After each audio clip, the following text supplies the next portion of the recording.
Hola, soy Sofía y vamos a hablar sobre la caída del zar ruso.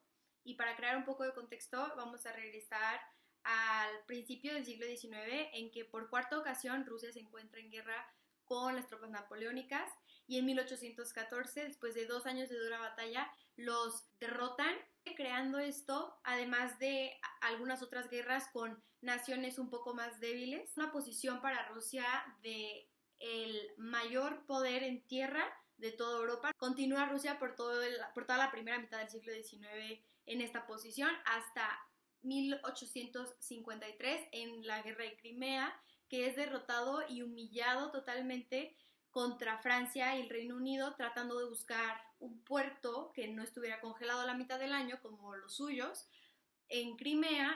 Entonces, adelantándonos un poco hasta finales del siglo XIX, que 1894, en que el zar Alexander III de Rusia muere, dejándole a su hijo de 26 años el trono. Nicolás estaba casi nulamente preparado, aunque había recibido la educación que cualquier heredero al trono recibiría.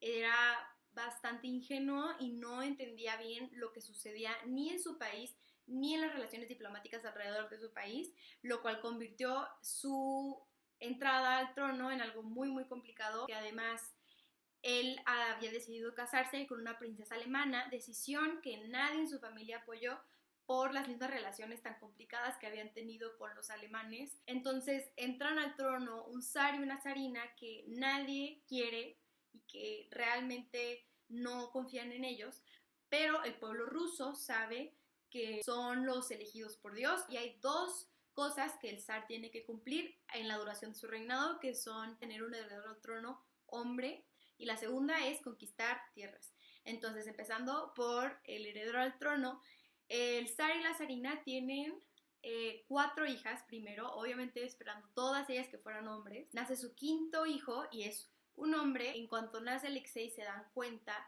que tiene hemofilia, lo que significa que probablemente el heredero no llegaría a vivir ni siquiera a poder ser zar, lo cual no traerá confianza por parte de los zares hacia su gente. Entonces lo mantuvieron en secreto. Los problemas que trajo esto, tratando de buscar una cura y doctores quien pudieran curar a su hijo, encuentran a un monje que está de curandero con la Sociedad de San Petersburgo, lo contratan, lo logra controlar sus dolores y empiezan a confiar muchísimo en él, y obviamente empieza a influenciar mucho sus propias opiniones en el zar para tomar decisiones políticas súper importantes. Y por la segunda parte, que es conquistar tierra, falla, pues tratando de buscar otro puerto, va hacia el este. Japón obviamente está bastante enojado, entonces entra en la guerra ruso-japonesa en 1904 y la pierde Rusia. Al pasar de los años, la gente ya estaba bastante inconforme con la manera en que Nicolás reinaba, pues se notaba que era totalmente indiferente a los problemas reales de la gente rusa. Eran la mayoría los rusos que vivían en miseria y con hambre. Ellos, de todas maneras, sabiendo que esta es una figura elegida por Dios mismo para reinar y salvarlos a todos, confían en que Él va a salvarlos. Entonces empiezan a ver algunas marchas, a pedirle que por favor los ayude. Llegando al Palacio de Invierno, por desconfianza, llega la Guardia Imperial y dispara contra los protestantes que solo querían la ayuda del zar. Esto es el detonante, además de muchas cosas, pero esto es lo que vuelve a la gente rusa a darse cuenta que el zar no es quien los va a salvar. Entonces hay una serie de revueltas, empieza la Revolución Rusa.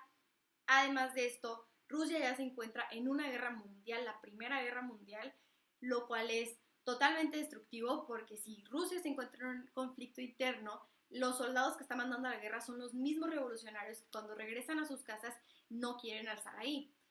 Y porque están luchando por un hombre que no le importan mis derechos, entre varios otros factores.